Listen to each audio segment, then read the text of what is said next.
작년 초에 사회적으로 큰 반향을 불러일으킨 사건이 있었습니다. 서울 서초동에 사는 강모 씨가 아내와 두 딸을 살해한 일명 서초동 세모녀 살해 사건입니다. 이 피의자는 가족들을 살해하고 자신도 죽으려고 했지만 자살은 미수에 그치고 경찰에 체포됐습니다. 왜 이런 일을 저질렀는가? 경찰이 취조를 하니까 그 대답이 생활고 때문이다. 이래 대답을 했다고 그래요. 희망이 없어서 내가 자살을 하려고 했다 하는 겁니다. 사정을 알아보니까 직장에서 실직한 이후에 일자리를 구하지 못하고 집을 담보로 5억을 대출받아서 주식에 투자했는데 2억 7천만 원의 손실을 봤다 하는 거예요. 그런데 비록 그가 2억 7천만 원 손실을 봤다 하더라도 남아있는 돈이 한 2억 3천만 원 됐고요.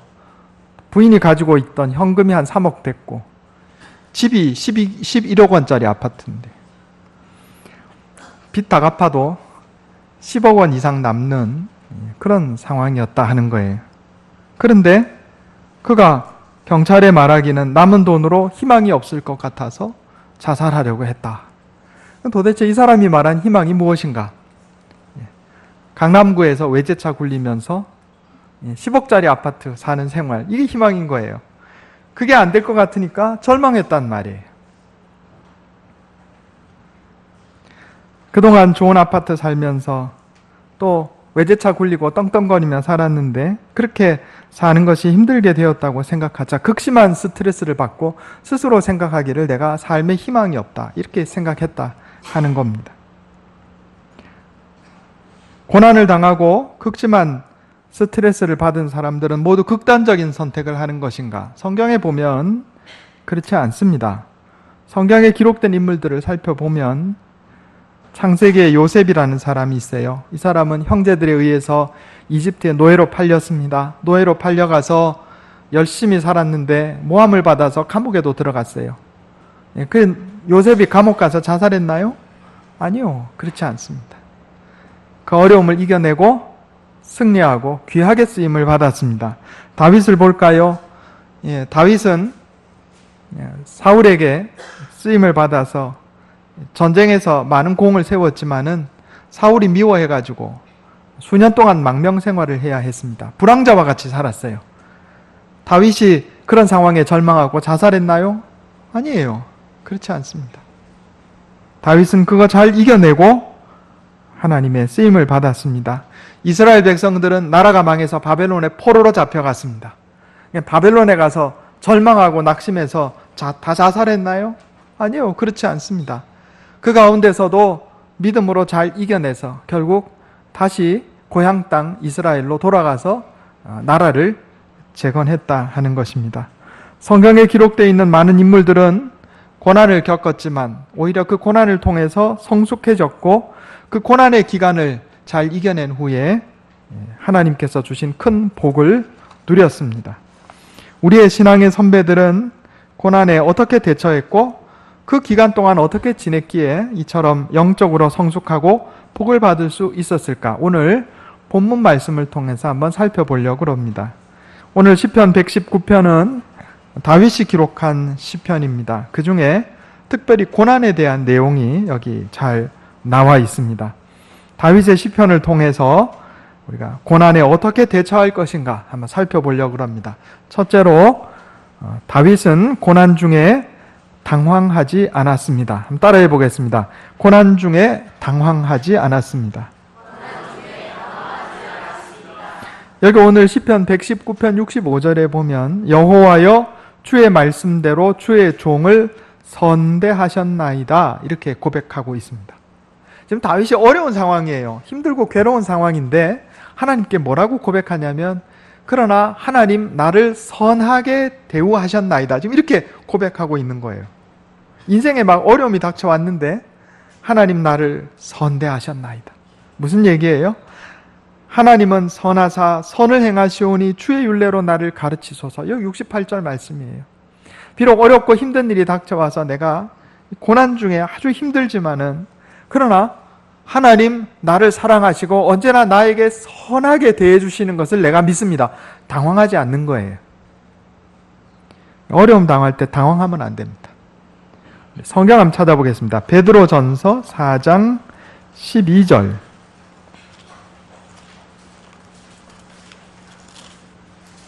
베드로전서 4장 12절. 신약성경 381페이지입니다.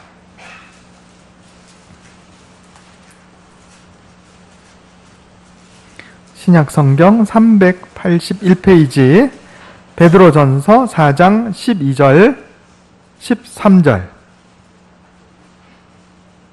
같이 한번 읽어보겠습니다. 시작. 사랑하는 자들아 너희를 연단하려고 오는 불시험을 이상한 일 당하는 것 같이 이상히 여기지 말고 오히려 너희가 그리스도의 고난에 참여하는 것으로 즐거워하라. 이는 그의 영광을 나타내실 때 너희로 즐거워하고 기뻐하게 하려 함이라. 아멘. 여기 어려움 당할 때요. 어려움 당할 때 이상하게 여기지 말라 이렇게 말씀합니다. 이상하게 여기지 말라. 여기 이상하게 여기지 말라는 것은 낯선 것에 대해서 깜짝 놀라는 것을 얘기하는 겁니다. 고난이 닥쳐올 때 낯선 것을 보고 깜짝 놀라는 것처럼 그렇게 깜짝 놀라고 이상하게 여기지 말라는 거예요. 왜냐하면 우리의 인생에 고난은 있기 마련이다 하는 겁니다. 하나님께서 왜 우리에게 고난을 허락하시는가? 복 주시려고. 고난당하는 중에도 하나님의 사랑과 선한 의도를 의심하지 말아야 한다 이런 이야기입니다. 스펄전 목사님은 선포하시기를 우리 신자들의 삶이 항상 풍족하고 또 막히는 데가 없이 고난 없는 생활이라면 하나님의 은혜와 위로를 절반도 모르게 된다 그랬어요. 때때로 어려움이 있어야 하나님의 은혜도 깨닫고 하나님의 위로도 경험한다 하는 겁니다. 용맹한 군인이 훈장을 받을 때 가슴에 달린 그 무공 훈장은 아무런 전투 경험 없이 거저 얻은 것이 아닙니다. 우리 신앙생활은 고난의 광풍이 몰아칠 때 그것을 극복하고 나서 더 신앙이 성숙하는 것이요 우리 인생이 빛을 발하는 것이다 하는 겁니다. 그러므로 우리 인생에 고난의 광풍이 몰아칠 때 낙심하지 말고 당황하지 말고 하나님의 사랑과 선의를 의심하지 말아야 한다 하는 것입니다. 다윗은 시편 23편에도 동일한 고백을 하고 있습니다. 내가 사망의 음침한 골짜기로 다닐지라도 해를 두려워하지 않을 것은 주께서 나와 함께 하심이라. 주의 지팡이와 막대기가 나를 안위하시나이다 그랬어요. 사망의 음침한 골짜기로 다닐지라도 당황하지 않는단 말이에요. 왜요? 하나님의 지팡이와 막대기. 자, 지팡이 막대기 제가 전에 설명드렸죠. 목자들이 가지고 다니는 나무로 된 도구가 두 개가 있는데 하나는 지팡이입니다. 지팡이. 지팡이는 뭐냐면 이 끝이 이렇게 꼬부라진 거. 이거 우리가 지팡이라고 그래요. 막대기는 뭐냐면 일종의 곤봉입니다. 곤봉. 요거는 앞이 뭉툭하게 이렇게 무게가 나가는 이 짧은 이 나무로 된 도구예요. 이거 맹수가 나타나면 이걸 던져가지고 혹은 손으로 잡고 맹수의 머리를 때리거나 또는 던져가지고 맹수를 쫓을 때 사용하는 겁니다. 하나님께서 우리를 사랑하셔서 지켜주시기를 마치 목자가 지팡이와 막대기를 가지고 양떼를 지키듯이 나를 지켜주십니다. 이렇게 고백하고 있는 거예요. 그러니까 여러분, 우리 신앙의 선배들은 고난이 닥쳐왔을 때 그것을 이상하게 여기지 않고 낙심하지 않고 나를 향한 하나님의 사랑과 선의를 의심하지 않았다 하는 겁니다. 고난 중에 당황하지 맙시다. 두 번째로 고난 중에 회개하였습니다. 따라해 보겠습니다. 고난 중에 회개하였습니다. 오늘 시편 119편 67절 말씀에 고난당하기 전에는 내가 그릇 행하였더니 이제는 주의 말씀을 지키나이다 그랬습니다. 또 71절에 고난당한 것이 내게 유익이라 이로 말미암아 내가 주의 율례들을 배우게 되었나이다 그랬습니다. 제가 전에 우리 인생에 고난당하는 원인이 일반적으로 4가지가 있다 이렇게 말씀드렸어요. 일반적으로 고난당하는 원인 4가지. 기억나세요? 첫째가 뭐죠? 대속적인 고난이 있다 그랬습니다. 내가 다른 사람을 사랑하기 때문에 다른 사람 대신 당하는 고난이 있어요. 우리 주님 예수님께서 고난당하시고 십자가에 달려 죽으신 것은 나를 구원하시기 위해서 대신 고난당하신 거예요. 이걸 대속적인 고난이라 그래요. 또 사도들이 복음을 전하면서 많은 고생을 했어요. 이걸 대속적인 고난이라 그래요. 부모가 자녀를 키우기 위해서 밖에 나가서 돈을 벌면서 고생합니다. 이걸 우리가 대속적인 고난이라 그래요. 이런 대속적인 고난이 있어요. 내가 자발적으로 내가 사랑하는 사람을 위해서 대신 당하는 고난, 이게 대속적 고난. 두 번째로 연단을 위한 고난이 있습니다. 하나님께서 나를 연단시켜서 쓰시려고, 그래서 고난을 주실 때가 있어요. 세 번째가 뭐라 그랬죠? 죄의 결과로 인한 고난. 내가 지은 죄가 돌고 돌아서 나에게 돌아온 거예요. 그래서 고난당하는 경우가 있어요. 네 번째가 뭐죠? 이유를 알 수 없는 고난이라 그랬습니다. 그런데 이 고난에, 우리가 당하는 고난의 원인이 한 가지만이라고 보기는 어렵고 대체로 여러 가지가 섞여 있다 하는 거예요. 대속적인 고난이라 할지라도 내가 완벽하지 않기 때문에 내 삶에 죄가 있는 거예요. 그렇지 않습니까? 또 하나님께서 나를 연단시키기 위해서 고난을 허락하신 것이지만 그렇다고 해서 내가 완전히 무죄한 건 아니에요. 내가 잘못한 것도 그 안에 섞여 있는 거예요. 그래서 대속적인 고난이라 할지라도 죄로 인해서 돌아오는 고난도 그 안에 섞여 있는 것이고, 연단을 위한 고난이라 할지라도 그 안에 내 죄의 결과로 돌아오는 고난이 섞여 있는 거예요. 그러므로 우리가 고난 중에요, 내 죄를 돌아볼 줄 알아야 됩니다. 사람이 어려움 당하면 행동이 두 가지 양상으로 나타나요. 어떤 사람은 하나님을 원망하고 주변에 다른 사람을 원망하는 사람이 있고, 또 한 사람은 하나님 앞에 내가 지은 죄가 있는가 살펴보고 혹시 내가 다른 사람과 어울려 살아가면서 잘못한 것이 있는가 살펴보는 사람이 있어요. 어려움 당할 때 나 자신을 돌아볼 생각은 하지 않고 하나님 원망하고 내 가족과 주변의 사람과 이웃들만 원망하는 사람은 이 어리석은 사람입니다. 이런 사람은 발전이 없어요. 더 나아가질 못해요. 그리고 낙심하고 주저앉고 자살하는 거예요. 이런 사람이. 어려움과 고난 당할 때 비록 때때로 하나님께서 그것이 대속적 고난이나 연단을 위한 고난으로 나에게 허락하셨다 할지라도 혹시 그 안에 내가 하나님 앞에 죄 지은 것이 있는지, 내가 다른 사람한테 잘못한 것이 있는지, 내가 인생을 살아가면서 잘못 산 것이 있는지 되돌아보는 사람, 이게 지혜로운 사람이에요. 오늘 본문 말씀 119편 67절에서 다윗은 고난당하기 전에는 내가 그릇 행하였더니 이제는 주의 말씀을 지키나이다, 이렇게 고백합니다. 다윗이 어떤 사람이에요? 다윗은요, 성경에 나오는 많은 인물들 가운데서도 가장 신앙이 훌륭한 사람들 중에 하나예요. 그런데 그가 고난당할 때 뭐 했어요? 자기 자신을 되돌아보고 회개했단 말이에요. 그러니까 고난당하기 전에는 내가 그릇 행하였더니, 고난당하고 난 후에는 내가 주의 말씀을 지킵니다. 왜? 나를 되돌아보고 잘못된 것을 고쳤으니까. 이렇게 고백하는 겁니다. 여기에 고난당하다 하는 이 단어는 이 헬라어 역본, 우리가 흔히 70인역이라고 부릅니다. 고대 헬라어 역본이 있어요. 그리고 라틴어 역본, 역시 고대 라틴어 역본 벌게이트 역이라 그러는데, 여기에 어떻게 번역이 되어 있냐면 이래 되어 있습니다.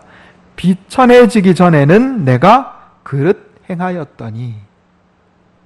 그러니까 여기서 말하는 고난이 단순히 어떤 정신적인 고난이거나 또 육체가 좀 아프거나 이런 게 아니에요. 이런 게 아니고 형편도 어려워지고 신분이 추락한 상황이에요. 그래서 예를 들어서 아까 말씀드린 것처럼 요셉이 형제들에 의해서 노예로 팔렸어요. 그리고 노예로 팔려가서 열심히 일했는데도 모함을 받아서 감옥에 들어갔어. 죄수 신분이 돼서. 이런 걸 지금 고난이라고 얘기하는 거예요. 비천해지기 전에는 내가 그릇 행하였더니. 다윗이 장군으로 승승장구했는데 사울이 그걸 미워해가지고 죽이려고 그러니까 망명 갔어요. 불황자처럼 살았단 말이에요. 그리고 그 가운데 수많은 어려움을 당했어요. 적이 쳐들어와가지고 아내와 자식들 온 재산 다 빼앗아 버린 거, 그것도 가서 찾아온 경험도 있고 말도 못할 고난을 당했다고요. 비천해졌어요. 비천해졌다고요. 그런데 뭐라고 고백합니까? 내가 비천해지기 전에는 잘못을 행했는데, 하나님 말씀대로 바로 살지 못했는데, 비천해지는 경험을 통해서 나 자신을 돌아보고 회개하고 잘못된 점 고치고 나니까 하나님 말씀대로 살게 되었나이다. 이렇게 고백하고 있는 거예요. 그리고 고난당한 것이 내게 유익이라 이렇게 고백합니다. 여기 유익이라고 하는 단어는 히브리어로 토브라는 단어인데, 이게 어디에 쓰였냐면은 창세기에 하나님께서 이 세상 만물을 창조하시고 하나님 보시기에 좋았더라 할 때 이 좋았더라라는 단어가 토브예요. 하나님께서 창조하신 만물을 보고 좋았더라, 토브. 그런데 다윗이 뭐라고 고백하냐면 비천해진 것이 내게 좋았더라, 토브. 이렇게 고백하는 겁니다. 내가 비천해지기 전에는 교만하기도 하고, 또 잘못 알고 있는 것도 많고 하나님 말씀대로 살지도 않았어요. 그런데 비천해지는 경험을 하고 나니까 하나님께서 마치 이 세상 만물을 창조하시고 좋았더라 선언하신 것처럼 내가 비천해지는 경험을 통해서 내 인생이 발전하고 인격이 성숙하고 신앙이 발전한 거예요. 그래서 비천해진 이 경험이 내게 좋았더라 이렇게 고백하고 있는 거예요. 고난당한 것이 내게 유익이라. 비천해진 경험이 내게, 내 인생에 좋았더라 이렇게 고백하고 있는 거예요. 하나님께서 우리 인생의 고난을 사용하셔서 나를 성숙하게 만드시고 복을 주시는 거예요. 그러니까 우리가 고난 중에 어떻게 해야 되겠어요? 하나님 원망하고 가족들 원망하고 이웃을 원망하고 관계된 사람들 원망하고 낙심하고 자살해야 되겠어요? 아니요. 다윗처럼 비천해진 것이 내게, 내 인생에 좋았더라 이렇게 고백할 수 있도록 고난당할 때 하나님을 향해서, 하나님 혹시 내가 주님 앞에 죄 지은 것이 있는가요? 내가 다른 사람들한테 잘못한 것이 있는가요? 내 인생 중에 잘못 산 것이 있는가요? 내 신앙생활 중에 잘못된 것이 있나요? 돌아봐야 돼요. 그래야 발전하는 겁니다. 그래야 복을 받아요. 고난을 통해 죄를 깨닫고 회개하고 하나님의 은혜를 구하면 이 그때부터 하나님이 역사하시기 시작해요. 그래, 너가 고난을 통해서 성장하고 있구나. 이쁘다. 내가 너에게 복 주마. 너가 나를 원망하거나 다른 사람을 원망하거나 낙심하지 않고 어려움 겪어도 내 사랑을 신뢰하고 잘못된 점을 고치고 나가는구나. 너 훌륭하다. 내가 너에게 복 주마. 하나님이 은혜 베풀어 주신다니까요. 저와 여러분은 고난 중에 원망하지 말고 오히려 감사하며 회개하시기를 원합니다. 세 번째로 고집을 내려놓고 하나님 말씀에 순종하였습니다. 따라해 보겠습니다. 고집을 내려놓고 하나님 말씀에 순종하였습니다. 오늘 본문 말씀 시편 119편 69절에 다윗은 교만한 자들이 거짓을 지어 나를 치려하였사오나 나는 전심으로 주의 법도들을 지키리이다 그랬어요. 인간관계에 지금 어려움이 있는 거예요. 그런데 뭐라고 그래요? 그럴수록 나는 더욱더 하나님의 말씀을 지키겠습니다. 내 고집 내려놓고, 인간관계에서 자꾸 문제가 생기니까 내 마음속에 자꾸 불뚝불뚝 악한 마음이 솟아난단 말이에요. 내 고집이 고개를 들기 시작해요. 다 때리세리 치아뿌까 막. 우리 부산 말로 다 때리세리 치아뿌까, 다 엎어뿌까. 보골나게 하는데 다 때리세리 치아뿌까. 이거 자기 고집이거든요. 그런데 자기 고집 내려놓고 뭐 한다고요? 전심으로 하나님 말씀을 지키겠다고 지금 고백하잖아요. 고난당할 때 어떻게 해야 돼요? 내 고집 내려놓고 하나님 말씀을 따르는 거예요. 그리고 오늘 본문 말씀 72절에 주의 입의 법이 내게는 천천금은보다 좋으니이다. 여러분, 성경에서 이 천천이라고 하는 것은 천의 천배입니다. 천의 천배는 무한하게 많다, 이걸 이렇게 표현하는 거예요. 다윗이 지금 어려운 상황이 닥쳤어요. 보통 사람들 어려운 상황에 닥치면 뭐 생각나요? 돈 생각나요. 돈만 있으면 이 문제 해결될 텐데. 그런데 다윗은 뭐라고 그래요? 천천금은보다, 수많은 돈보다 하나님의 입의 말씀이 내게 더 귀합니다, 이렇게 고백해요. 내 고집 내려놓고 하나님 말씀에 순종할 때 하나님께서 우리의 문제를 해결해 주시는 겁니다. 미국의 역대 대통령들 중에서 가장 존경받는 인물을 꼽으라면 대체로 아브라함 링컨이나 워싱턴을 얘기합니다. 아브라함 링컨 한번 얘기해 볼까요? 1809년에 태어났어요. 인디아나 주의 한 시골에서 태어났는데, 얼마나 깡촌 시골이면 학교가 없었어요. 학교를 못 다녔어요. 정확하게 말하면 초등학교를 9달 다닌 게 다였습니다. 어머니 낸시가 아브라함을 키웠는데 글도 가르쳐주고 성경도 가르쳐줬어요. 그런데 이 어머니가 아브라함 10살 되던 때 풍토병으로 세상을 떠나고 말았습니다. 그런데 이 어머니가 임종하면서 아브라함 붙들고, 아브라함아, 내가 너에게 남겨줄 것은 이 성경책밖에 없단다. 이 성경책을 유산으로 삼고 보배로 삼아서 이 교훈대로 살아가거라. 그리고 돌아가셨어요. 그리고 나서 아브라함에게 새어머니가 들어왔는데 사라라는 분이었어요. 새어머니. 그런데 이 사라라는 새어머니도 친어머니처럼 아브라함을 사랑해 주었고, 역시 성경을 날마다 가르쳐주고, 아버지는 아브라함을 농사꾼으로 키우고 싶었는데 아브라함이 머리가 좋은 것을 보고 공부를 시키고 성경을 가르쳐주고 그 앞을 열어준 분이 이 새어머니였어요.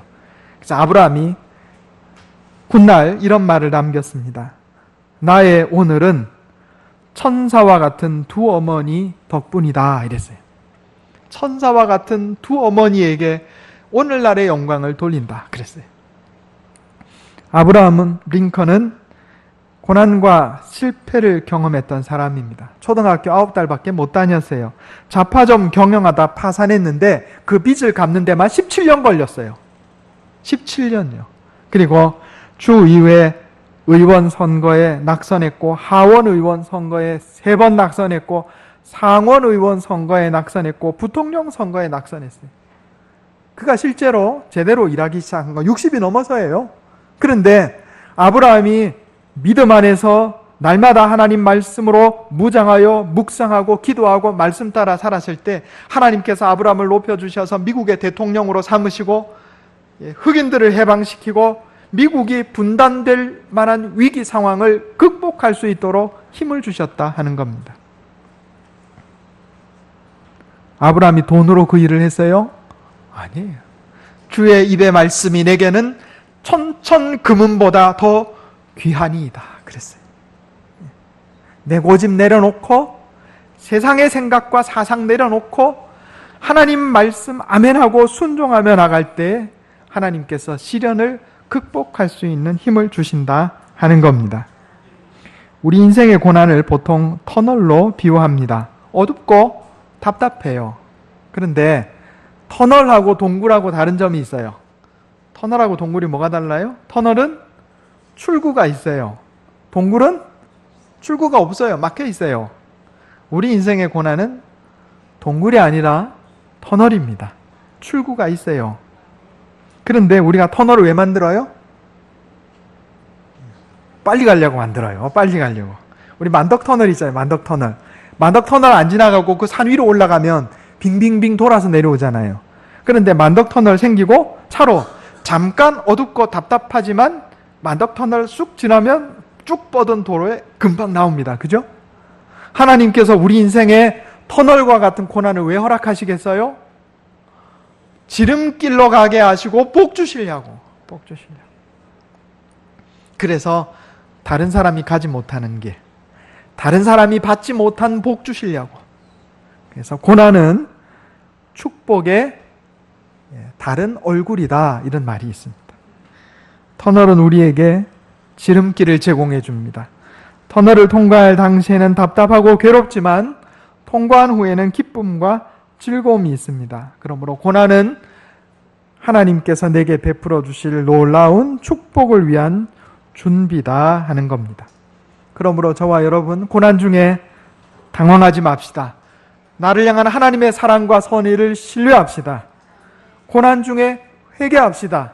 나를 돌아보고 하나님을 향해서 사람 앞에서 나를 고칩시다. 고난 중에 내 고집 내려놓고 하나님 말씀에 순종합시다. 그래서 고난이 내 인생의 지름길이 되고 고난이 내게 축복이 되는 놀라운 은혜를 누리는 저와 여러분 다 되시기를 예수님의 이름으로 축원합니다. 기도하겠습니다. 고난당한 것이 내게 유익이라. 다윗의 신앙 고백이 나의 신앙 고백이 되게 하여 주시옵소서. 내 인생에 어려움이 닥치고 때때로 내가 비천한 상황에 처할지라도 어리석은 자들처럼 하나님과 사람을 원망하고 낙심하며 절망하는 자 되지 말게 하시고 지혜로운 자처럼 하나님 앞에 나 자신의 죄가 없는지 나를 돌아보고 나의 삶을 돌아봄으로 회개하며 고치는 자 되게 해 주시옵소서. 그래서 영적인 성숙을 이루고 내 고집 내려놓고 하나님 말씀에 순종함으로 말미암아 하나님 예비하신 풍성한 복을 누리는 복된 자녀들 다 되게 해 주시옵소서. 이것이 내 힘과 능력으로 되지 않음을 고백합니다. 날마다 말씀으로 나를 깨우쳐 주시고 성령으로 인도하여 주시옵소서. 우리 주 예수님의 이름으로 간절히 기도하옵나이다. 아멘.